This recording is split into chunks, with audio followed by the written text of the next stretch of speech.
I don't think any team's good enough to cover 7 in week 1, so I'd either take the points or tease Washington down closer to a pick 'em. This is going to be a very good test for that revamped O-line. Abdul Carter, Brian Burns, Thibodeau, a healthy Dexter Lawrence, solid secondary. It's going to be a good competition, so I definitely wouldn't lay the 7. If anything, I'd tease it down or take the points. Lamar Jackson we use all the time when we talk mobile quarterbacks, right? He averaged 8 for comparison. But Lamar is a veteran that has perfected the field vision. Anthony Richardson hasn't been on the field enough to know how and when to slide correctly, how to slip tackles instead of absorbing them. He's an elite athlete and he has the speed, especially at his size, but decision-making and protecting yourself is the difference between a quarterback with longevity and one that watches the season from the sidelines. Josh Heupel's offense is quarterback friendly, but how much of an issue are those turnovers going to be? That's one question. Second question, what does the protection look like? They have one returner coming back on the O-line. Luckily, it's their left tackle and Lance Hurd, but significant turnover there. How do they replace their running back and SEC Offensive Player of the Year in Dylan Sampson? They have a young and thin receiver room. What is that going to look like? How effective can they be? What they did have last year is their defense, one of the best in college football, but even there you have to consider, Tommy, they lost their star edge rusher and James Pierce Jr. to the draft. Katie and Mike, they are swinging at everything. Especially over the last 2 weeks. They have the highest swinging strike percentage. They have the third most strikeouts in baseball overall. And now they have a matchup that has the potential to really expose them. When you have a high prop like this in the strikeout market, you want to dive into those specific pitches to see if it's still safe to go over.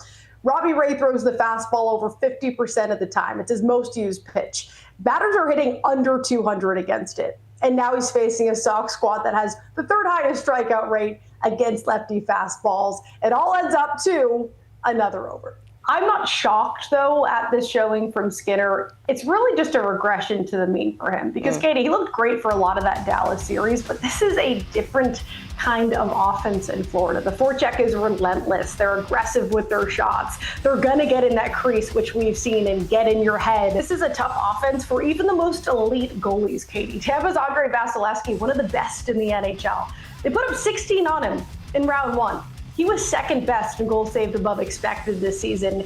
In that same exact stat, Stuart Skinner ranked 65th of 103 goalies, bottom 5 with goalies having 50 or more games played. So it's not like Skinner was ever supposed to stand on his head in this series. I mean, Kirk Cousins has played 13 seasons. Marie and Katie, Michael Penix Jr. is already 25 years old.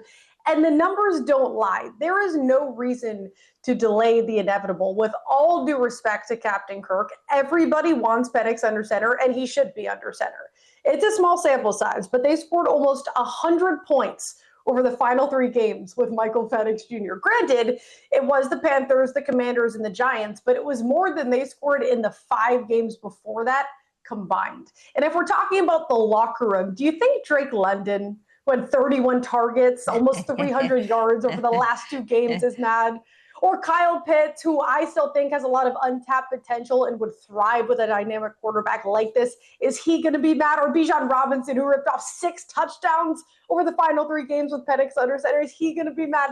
No, I think that the locker room's going to be just fine, and this team's going to be a lot better off with him. It's been simple fundamentals, but they're so aggressive with their closeouts. They run them off the line.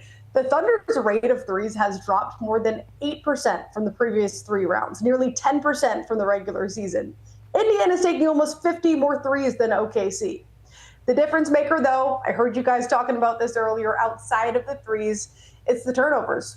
You have to keep the other team out of transition. The Thunder have had the most points off of turnovers in the playoffs since '97. And you might look at the Mystics and say this is the perfect spot. Best players not on the floor. They're coming off a win. Okay, fine, but they've been unable to string back-to-back wins together since the start of the season, and there are clear reasons for that. They don't shoot enough, they have the fewest attempts a game, they don't move the ball, and they don't take care of the ball. They have the second most turnovers in the WNBA. And now you face the Lynx, who are going to take advantage of that. On top of that, they play at the slowest pace, so they're going to control the game. That's going to be hard for Washington to cover, even without the MVP on the floor. Yeah, hard to argue that. Be physical, but be smart with it. Be disciplined. Don't squirt water at the other team's bench. Don't start fights when you're down 2-0 in the first period, and take care of the puck. In that game 3, Oilers had 12 giveaways.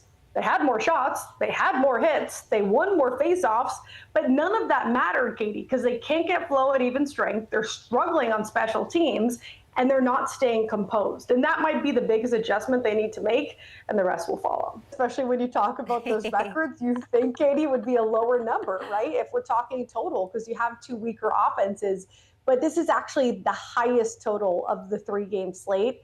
And I'm still going to go over. So we're going to go over 164.5.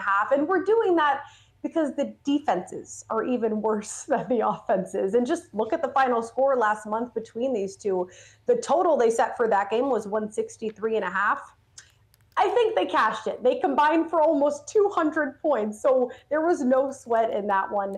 They both allowed the most points a game in the W. Connecticut's dead last in overall defensive rating. Dallas is not too far behind. And if you look at the back and forth, the defense lacking nature of the games, Dallas has the second fastest pace, only behind the Liberty. That's clearly not a concern anymore. He's already gone 7 or more innings in 7 games, and that's because they trust him to do so. He's been elite in every pitching stat you can think of, not just a 2.20 ERA, but he's top 30% in every advanced stat. K rate top 10%, chase rate, swing and miss stuff, velo, you name it. I know it's a player award, but the team standings is important.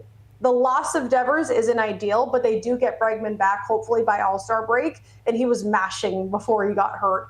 If the Sox can stay above water in the standings, Crochet could win this. I see the argument on there being value with the Oilers. I do think they're much better than they played in Game 3, and they do tend to show up later in series, not just bounce back from losses, but under Chris Knobloch. Whether it's a trend or not, we'll find out. 10-14 in games 1 through 3, and games 4 and beyond, they're 18-2, guys.